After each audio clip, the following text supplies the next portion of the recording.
Persiapkanlah dirimu untuk menghadapkan musuh dengan kekuatan. Assalamualaikum warahmatullahi wabarakatuh.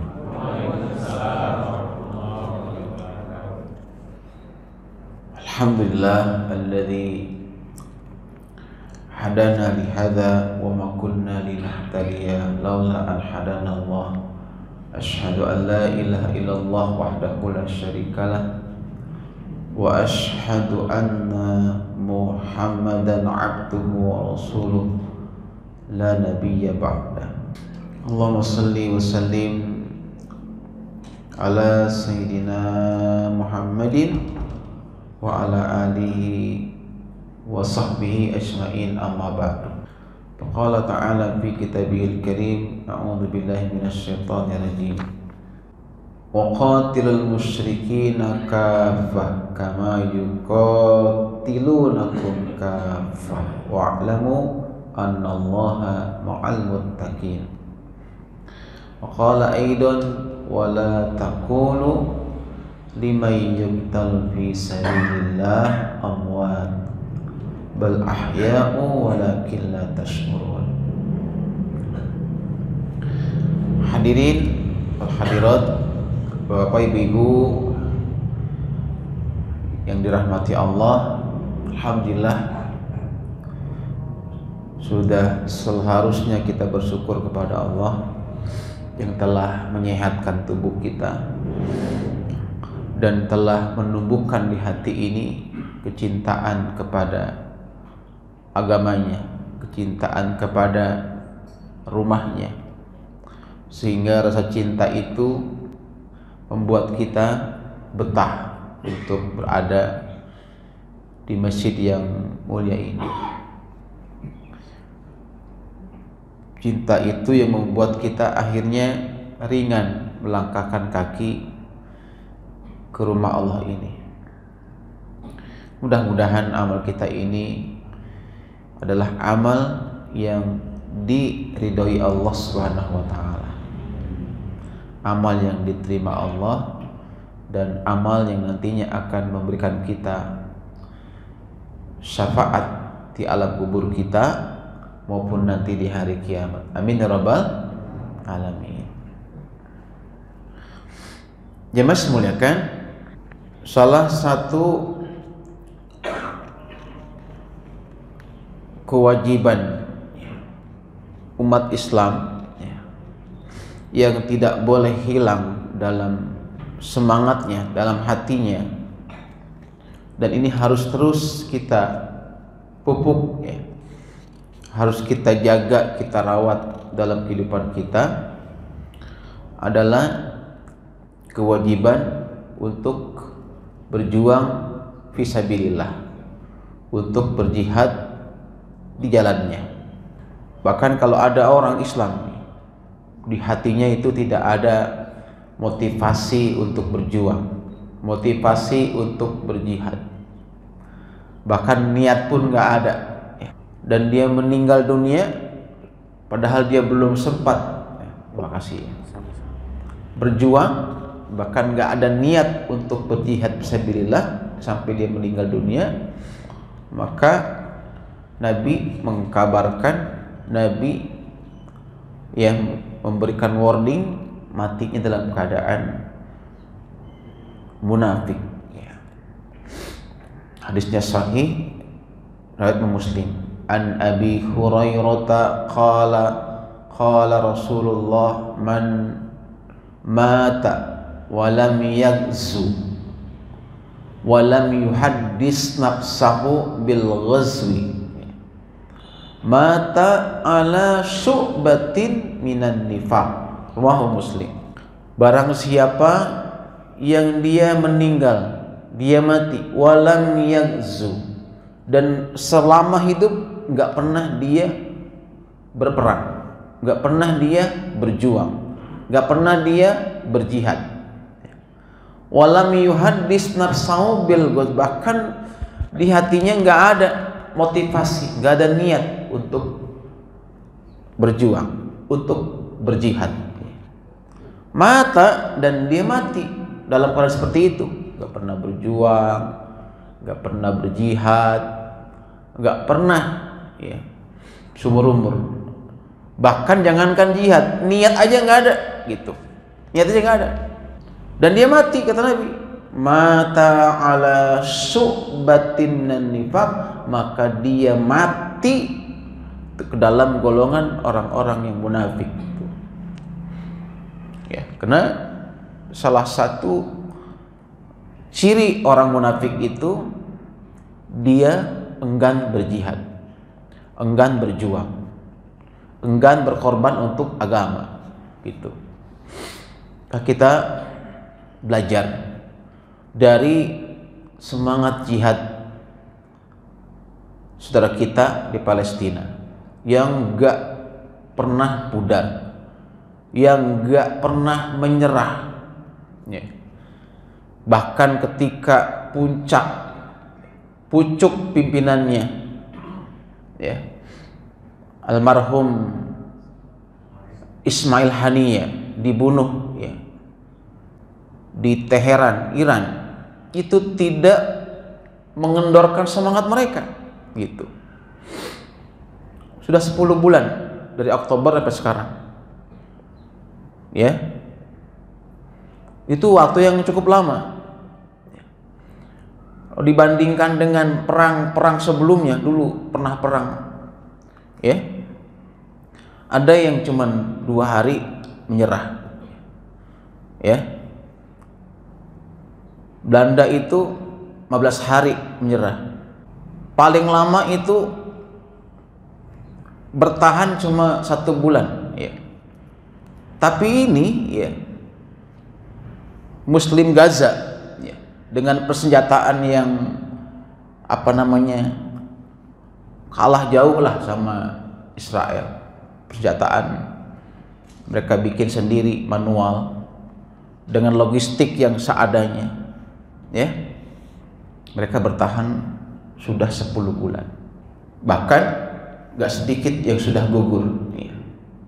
Sekarang jumlahnya sudah hampir menyentuh 40.000 yang sudah syahid, dan 60 orang itu diantaranya keluarga dari almarhum Syahid Ismail Haniyah. Jadi sebelum dia dibunuh dulu menantunya, anaknya, cucunya, kakaknya, ya, iparnya. Di 60 orang saudaranya dibunuh lebih dulu, ya. Namun itu tidak sedikit pun tidak membuat dia, ya, lemah untuk terus berjuang, untuk berjihad, ya. Di Palestina, Gaza hari ini adalah buminya para mujahid.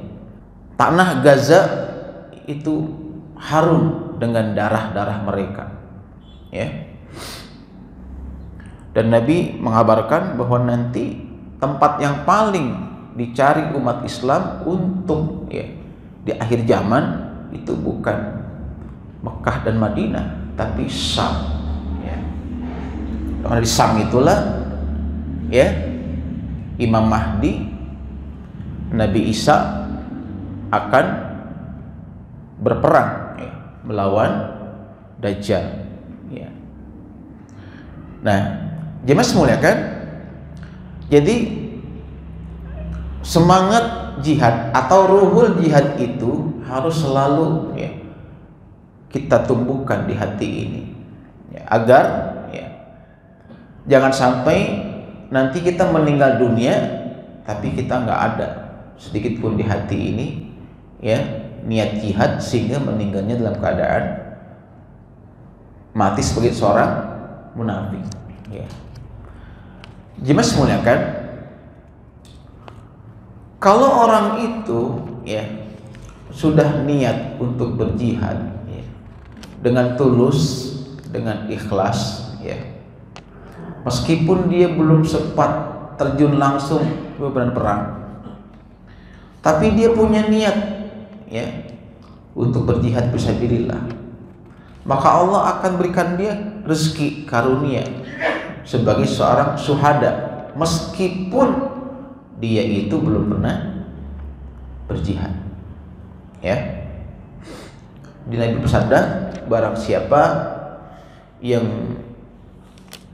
memiliki cita-cita untuk mati syahid dengan benar, dengan jujur, maka Allah akan berikan, Allah akan anugerahkan itu meskipun dia matinya di tempat tidur, meskipun dia belum pernah terjun langsung ke medan perang.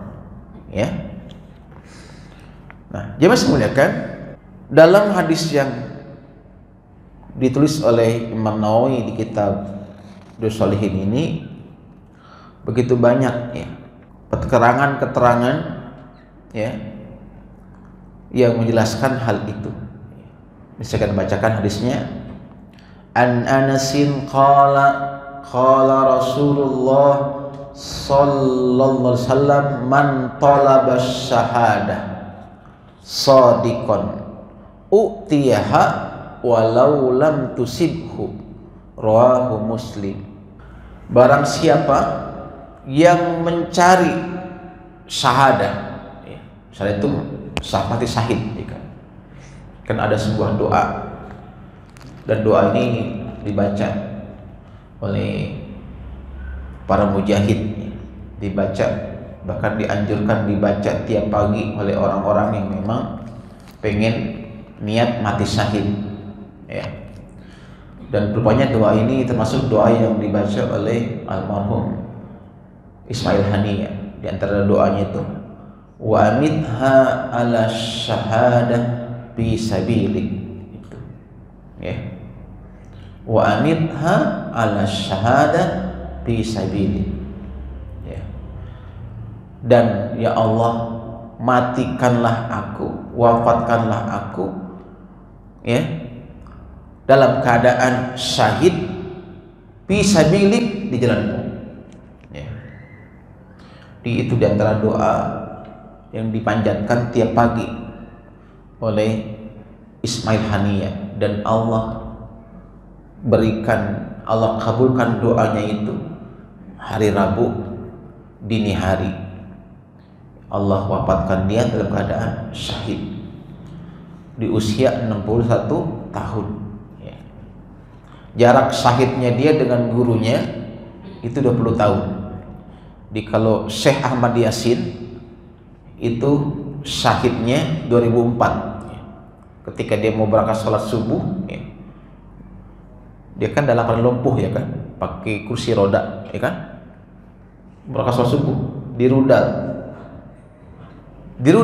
jadi orang lumpuh di rudal, ya, sampai Israel, dan dia mati syahid 2004, ya kan. Sedangkan muridnya itu Ismail Haniyah, muridnya itu 2024, berarti jaraknya berapa tahun? 20 tahun, ya. Beliau hafal Quran sejak usia belasan tahun, ya, sudah hafal Quran dan bergabung, ya, dengan Hamas itu, ya, dari usia belasan tahun, berjuang dari lorong ke lorong, masjid ke masjid, terowongan-terowongan.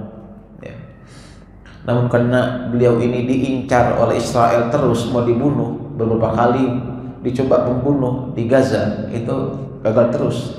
Beliau akhirnya hijrah ke Qatar.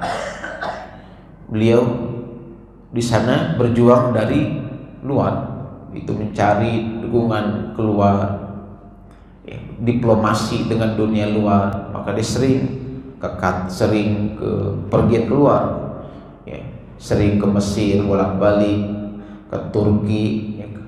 Bahkan beliau sudah berhasil, ya, rekonsiliasi berdamai dengan Fatah, dimediasi oleh Cina, ya, masalah benar, ya, oleh Cina. Pengen coba. Jadi yang mendamaikan Hamas dengan Fatah itu bukan Arab Saudi, bukannya Mesir, bukannya Yordan, tapi yang bisa memediasi sehingga mereka itu sampai, ya, bersatu, itu justru Cina, ya. Maka sebelum beliau gugur, ya, itu ada kan, ya, rekaman, ya, perjalanan beliau sebelum beliau gugur itu, ya, beberapa negara yang dikunjungi dalam sebulan, 4 negara ya. Nah, jemaah semuliakan, jadi orang yang berjihad itu doanya juga minta mati syahid tiap pagi. Wa amitha ala syahada fi sabilik, dan wafatkanlah aku sebagai seorang syahid di jalanmu. Ya.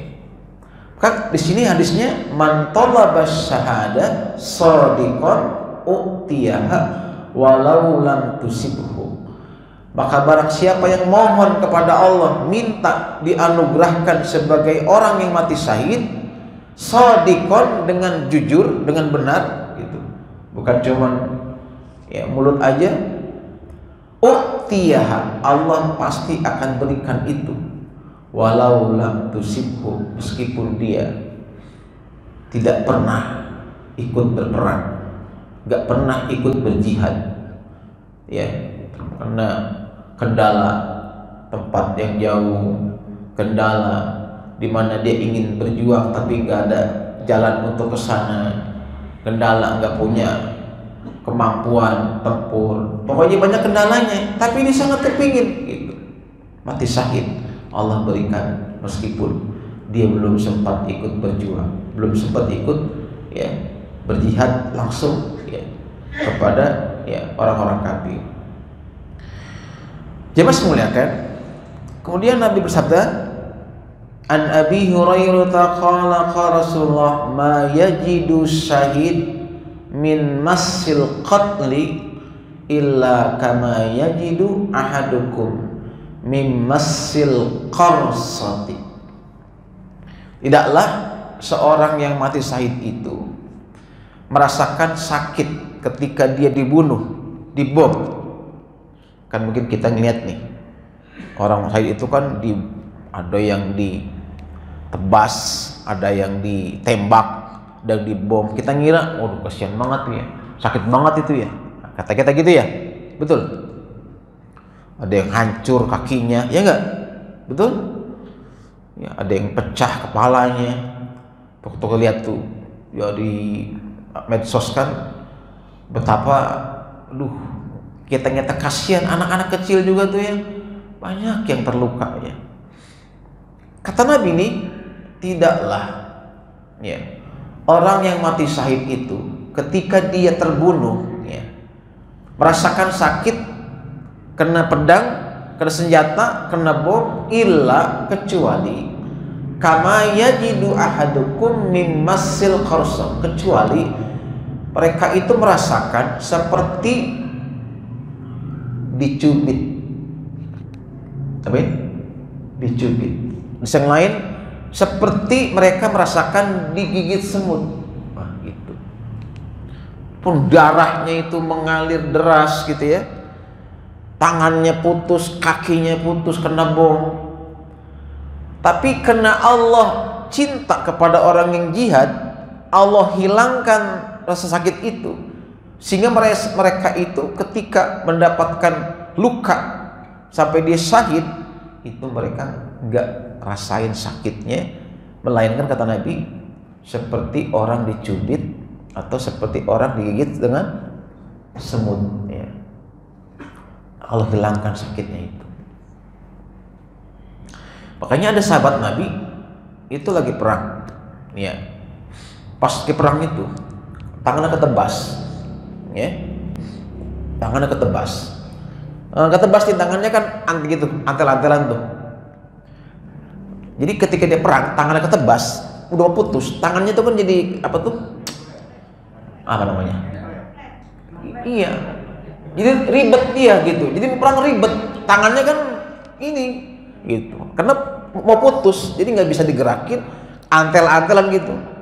Nah, ini sahabat ini supaya tangannya nggak ganggu, dipotong sekalian, ditebas. Di tangan nggak ganggu aja nih, dipotong. Terus digunakan tangan kanannya untuk perang. Bayangin coba. Kalau kita gimana? Kayak gitu, Abu. Iya. Kita baru kena pisau dapur aja udah teriak-teriak. Ya, betul. Iya.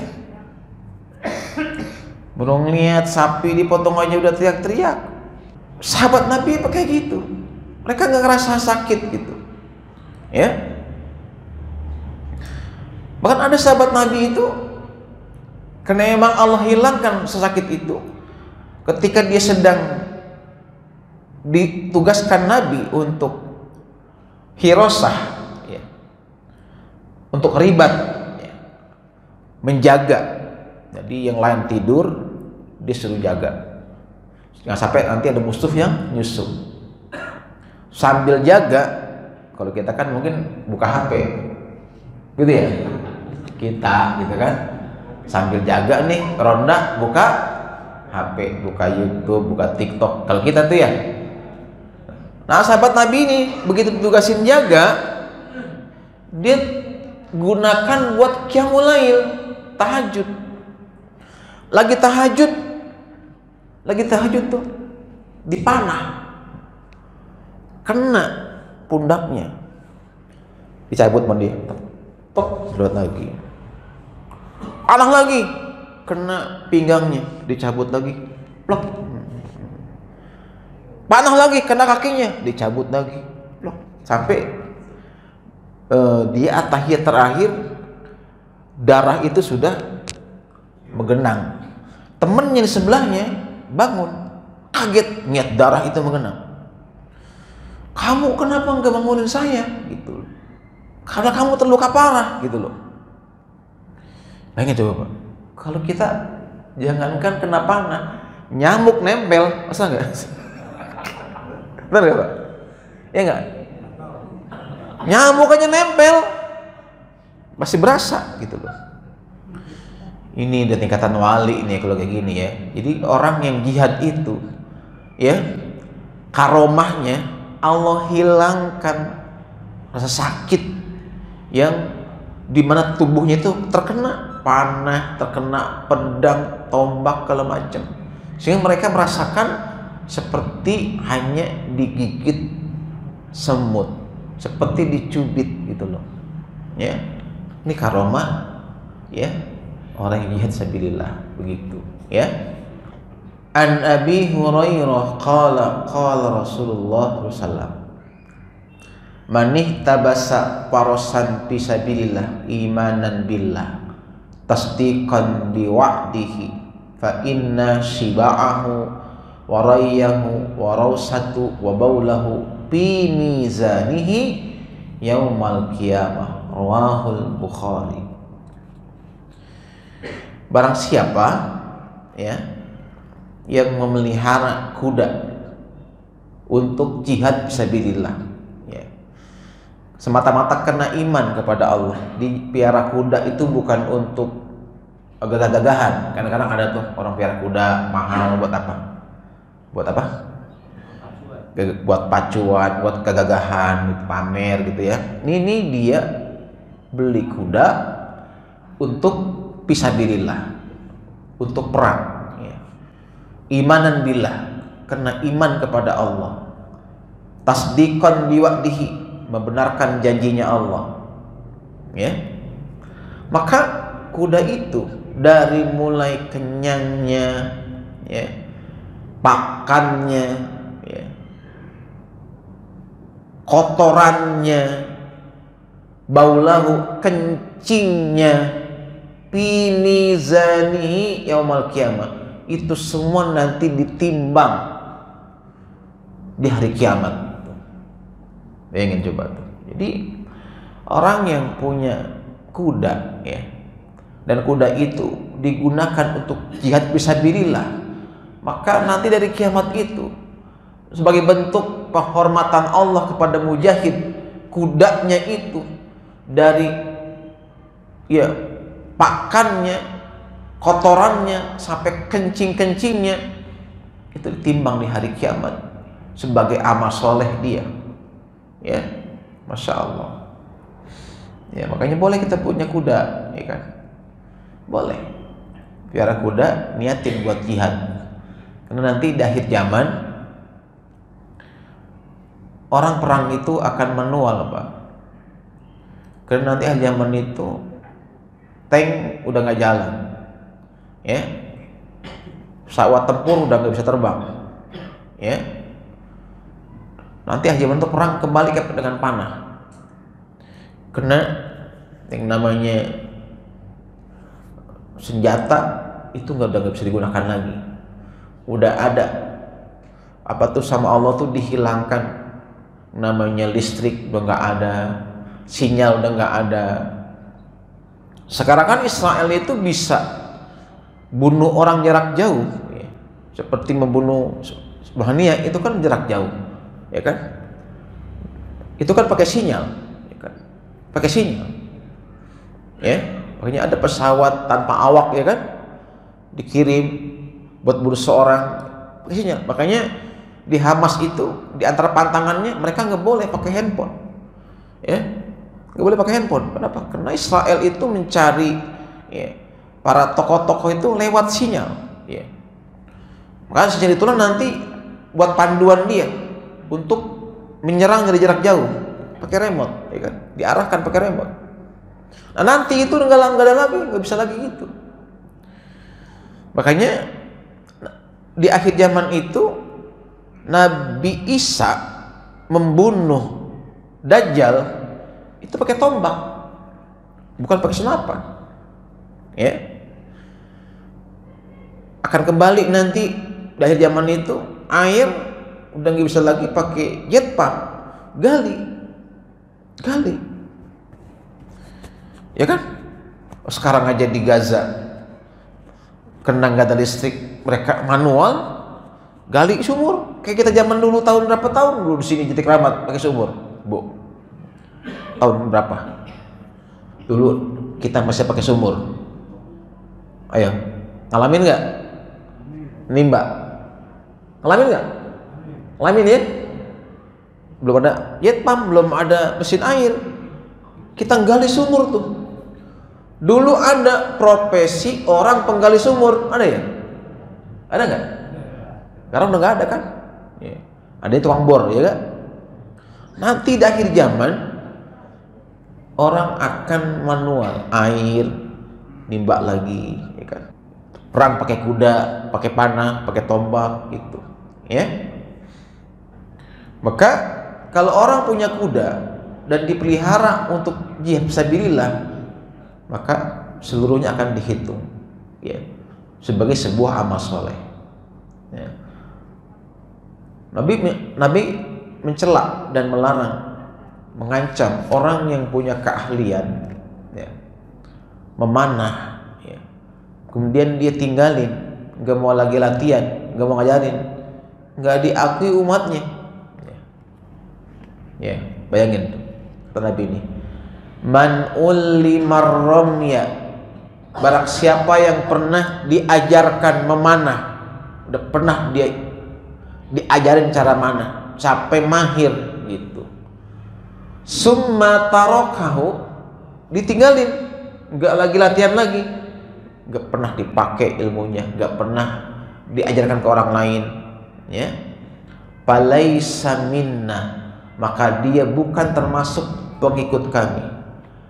Au faqad asa, atau dia sungguh telah mendurhakaiku. Memanah ini kan termasuk salah satu kekuatan. Jadi ketika Allah itu berfirman wa'iddu mastata'tum biquwah, ya, persiapkanlah dirimu untuk menghadapkan musuh dengan kekuatan. Nah, kuwah di sini kata Nabi antaranya memanah. Ya. Sekarang karena masih teknologinya senjata, ya rudal gitu. Tapi nanti di akhir zaman memanah. Maka orang yang meninggalkan, ya, memanah padahal dia pernah diajarkan memanah itu, ditinggalin, ya, dan gak diajarkan ke orang lain, maka kata Nabi faqad asa, sungguh dia sudah bermaksiat, sungguh dia sudah durhaka, ya. Nah, jemaah semuliakan, ini, ya, adalah keterangan-keterangan dari Nabi betapa pentingnya kita sebagai muslim itu, ya nggak boleh ya tinggal diam ketika ya hari ini perang sudah jelas ya di depan mata, ya kan? Maka kita sangat sedih ya ketika Israel, Zionis Yahudi di mana-mana di demo, ya kan? Dikutuk, disumpahin, ya kan? Dijauhin, atletnya aja yang di lebaran itu disorakin, ya kan? Ketika hari ini Israel sedang dikucilkan oleh dunia karena kepongahannya, karena kekejamannya, ya tiba-tiba ada orang yang mengaku kader muda, ya kan? Dari ormas tertentu datang ke Israel, foto bareng presiden Israel. Di mana itu ya sikap wala wal baroknya, di mana ya hati nuraninya? Itu kan sudah bentuk pengkhianatan, ya kan? Itu pengkhianatan. Di saat umat Islam berjuang, berdonasi, mengumpulkan dana untuk Palestina, yang lain pada boykot produk-produk Amerika Yahudi, ya, untuk berjuang. Ya. Ada yang berdarah-darah saudaranya di Palestina, kehilangan rumah, kehilangan saudaranya, kehilangan ayah ibunya, banyak anak yang yatim, ya kan? Ini dia tanpa ada rasa bersalah, mereka datang ke negara Yahudi, ya.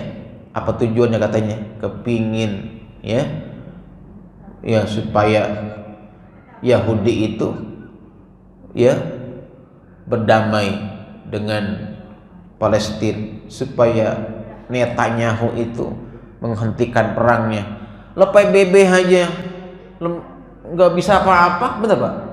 Bener Bu? Setingkat PBB aja diabaikan, betul? Lah iya, lah apalagi cuman ya 5 orang, ya, Masya Allah, tuh kan? Masya Allah. Di mana logikanya? Di mana kasihatnya? Ya. Istilah makanya ini jihad Palestina ini cara Allah untuk misahin tuh mana mukmin sejati, mana orang munafik. Itu cara Allah untuk ya misahin mana mukmin sejati, mana munafik sejati. Karena udah kelihatan kan? Ya, udah kelihatan. Orang-orang yang selama ini berpihak kepada Israel, baik secara institusi, secara perorangan, secara organisasi, atau secara negara. Udah kelihatan, kita udah bisa ngebaca gitu. Negara mana yang pro Palestina, negara mana, negara Arab mana yang pro Israel, kita udah tahu gitu. Ya, Masya Allah. Ya. Jemaah semuliakan, selanjutkan dalam hadis yang lain Nabi kita Muhammad SAW bersabda, An Abi Yahya Khuraim bin Fatik qala Rasulullah SAW, Man anfaqa nafaqatan fi sabilillah kutiba lahu sab'u mi'ati di'fin. Barang siapa yang menginfakkan hartanya untuk fi sabilillah, untuk perjuangan fi sabilillah, kutiba lahu sab'u mi'ati di'fin, ditulis baginya ya, ditulis untuknya pahala 700 kali lipat ya. Jadi kalau kita nggak bisa jihad ya, kalau kita nggak bisa terjun langsung jihad, kita punya uang lebih, infakkan harta itu untuk mendukung perjuangan Palestina. Makanya ini Ustaz Adi Hidayat ya, beliau itu sampai kenang niat kekejaman saat itu sudah sangat berbatas. Dia tuh sampai menggalang dana ya, untuk perjuangan Palestina. Dan luar biasa kan kalau beliau sudah menggalang dana itu hitungan hari itu udah miliaran jumlahnya, ya kan? Luar biasa, ya. Betul, ya. Dan memang orang Indonesia ini meskipun kita paling jauh adalah yang paling banyak sumbangsinya untuk Palestina, ya. Kita bangun rumah sakit di Gaza, bangun masjid di Gaza, ya. Meskipun rumah sakit itu sudah rusak parah, ya, tapi luar biasa ketimbang Arab Saudi, ya, katanya negara kaya, ketimbang Emirat Arab, ya. Indonesia ini walaupun mohon maaf kita secara ekonomi, ya, masih jauh ketinggalan, ya, tapi ketika mereka disuruh berdonasi untuk Palestina, luar biasa jemaah sekalian. Maka, ya, adanya perang hari ini itu membuka kita untuk mau menginfakkan harta kita yang kita miliki untuk mereka, dan itu nilainya berapa? 700 kali lipat, ya. Nah, kalau kita nggak berjihad, ya, dan kita bantu orang yang berjihad, ya, membantu untuk keperluan makannya, membantu untuk mengobati luka-luka yang dialami oleh keluarganya, ya, membantu anak yatimnya, ya, maka kita dihitung, dinilai oleh Allah sebagai orang yang berjihad juga, gitu loh. Jadi jihad itu, ya, termasuk kita, ya, memberikan dukungan dana, ya, untuk mereka yang sedang berperang itu, ya. Nah, jangan sampai, mohon maaf, ya, ada di antara kaum muslimin yang berkata, Pak Ustadz, ngapain sih infak jauh-jauh ke Palestina, gitu ya? Ada yang gitu ya? Ngapain sih infak sampai jauh-jauh ke Gaza? Oh, di kita juga banyak orang miskin, banyak anak yatim, ada gitu ya? Ada nggak Pak, Bu? Banyak kayak gitu. Ini orang yang pikirannya picik, ya. Ini orang yang sangat-sangat pendek, ya, akal pikirannya. Ya, dia pikir ya, bahwasanya sedekah itu, ya, sama nilainya antara yang di sini dengan sana, beda jemaah sekalian. Jadi kita berinfak di sini, ya, dapat pahala. Tapi berinfak kita untuk ke Palestina itu lebih besar pahalanya. Kenapa? Karena untuk perjuangan, untuk membantu yang kesusahan, yang kelaparan, yang sakit, yang yatim, ya kan? Luar biasa. Ya. Maka, ya, kita bersyukur kepada Allah SWT, ya. Banyak di antara, ya, kaum muslimin di Indonesia ini yang mendonasikan, ya, kekayaannya, sebagian hartanya untuk kepentingan perjuangan kita di Palestina, ya. Nah, mudah-mudahan bagi jamaah yang sudah berinfak, ya, Allah ganti dengan pahala yang berlipat-lipat ganda, dibalas dengan 700 kali lipat. Amin ya rabbal alamin.